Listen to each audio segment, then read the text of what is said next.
Saudi अरब का वाकया जे, Saudi अरब का वाकया बड़ा खूबसूरत है, ईमान ताज़ा हो जाएगा। वो बंदा खुद अपना वाकया अखबार में भी छुपिया लिखिया कि कहता है कि मैं नौजवान सा ते दो असी भाई सा ते सारा दिन मेरा किवें गुजरना, असी गड्डी ते बहना ते बाजार फिरदियां रहना ते लोकां दियां धीआं भैणां नूं छेड़ना जाके, जिवें अज कई मुंडियां दा हुंदा ना कि जो छुट्टी टाइम स्कूल लड़कियां दे स्कूल के सामने टुर जाना मोटरसाइकिल लैके ते सीटियां मारनियां। बगैरत आदमी होंदे ने, उन्हां विच गैरत नहीं होंदी। बंदा अगर एक मिनट भी सोचे ना भी अगर इस जगह ते मेरी भैन जाती होवे ते उन्होंने कोई इंज करे, बर्दाश्त करोगे? दसो यार, प्यो बर्दाश्त करेगा, भरा बर्दाश्त करेगा? सिर्फ गैरत जो अंदरों मुक जाए ना फिर लोगों दी धीआं भैणां ते लोग बुरी नज़र पाते हैं। ओहदा काम सी, वो कहंदा कि मैं ना ऐं जी बेहयाई करनी, बाजारां च टुर जाना, गाने शाने सुनने, मुसीकी सुननी ते ऐं जी ना मुसलमानां दी धीआं भैणां नूं छेड़छाड़ करनी ते फिर आ जाना। गल पूरी सुनो। कहंदा मैं एक दिन ना सुता, सुबह उठिया, मेरे यार ने मैनू फोन किया, उन्हें कहा जल्दी आ भी जाना है।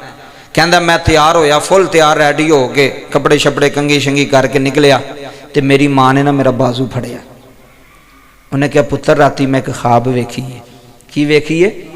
उन्हें आख्या अम्मा तू छड्ड मैनू, मैं जेड़े काम चला वा मैनू उत्थे जाण दे, ख्वाब नूं छड्ड। कहंदा मैं माँ की गल ते तवज्जो दी कोई नहीं, मैं निकल गया।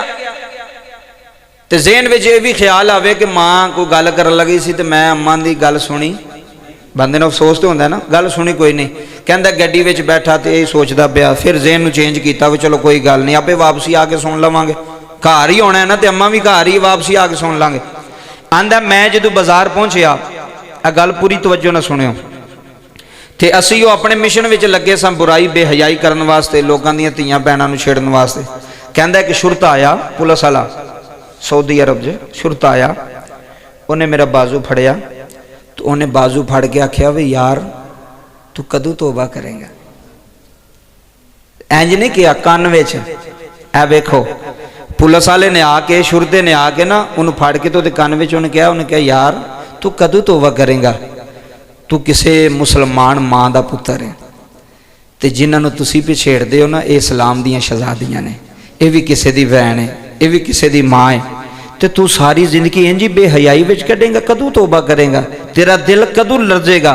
तू अल्लाह की तरफ कदों आएगा? तू इस्लाम मुसलमान बाप का पुत्र है, तू काफर बाप का पुत्र नहीं, तो तेनों ये चीज़ां जेब जिंदियां कई बारी कोई गल करे ना फिर असर कर जाती।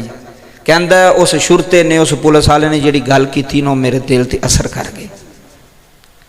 मैं उत्थे ही अपने यार नूं कहा चल यार घर चली। उन्हें कहा की होया? उन्हें कहा मेरा दिल नहीं लगता पे, की नहीं करता पिया? विज गई ना सट दिल ते, दिल की दुनिया बदल छड़ी अल्लाह ने। मेरा इत्थे दिल नहीं करता, मैनू घर लै जा जल्दी। उन्हें कहा यार हुण ते आया। उन्हें कहा नहीं मैं रहना ही नहीं, एक मिनट भी नहीं रहना। उन्हें नहीं दसिया भी मैनू शुरते ने गल कही है कान दे विच, उन्हें नहीं दसिया, राज नहीं ज़ाहिर कीता। वो कहंदा गड्डी ते बिठाया तो घर आ गया, वेख्या तो घर दुनिया इकट्ठी हुई, औरतां मर्द इकट्ठे हुए। मैं क्या पता नहीं खैर है। आके जो वेख्या तो जो छोटा भाई सी ना, एक नुक्कर दे विच बह के पिया रोंदा सी। कहंदा मैं उन्होंने भरा नूं आख्या खैर की होए? कहंदा उन्हें नज़र उठाई तो रोंदा पिया सी, अखां नम सन। कहन लगा वीरा साड़ी माँ दुनिया तो टुर गई है, साड़ी माँ फौत हो गई। वो कहंदा दूसरी सट मैनू वज गई हो कि कदी काश सुबह मैं माँ की खाब सुन के गया हुंदा। हुण तो नहीं ना लभनी, हुण तो टुर गई है। वो उन्हें पता नहीं वही खाब सुनानी सी भी पुत्र पता नहीं मेरी जिंदगी किन्नी जे, मैं कदों टुर जाना, मैं कोई गल सुनानी सी। उन्हें कहा दूसरी मेरे दिल ते सट लग गई। ओए एडा तू बई माँ ने, एडा तू बेहयाए कि तू जांदिया माँ की गल भी नहीं सुन के गया। हुण दस कि सुनेगा? हुण पता नहीं केड़ी माँ ने गल करनी सी। कहंदा मैं सच्ची तौबा की थी।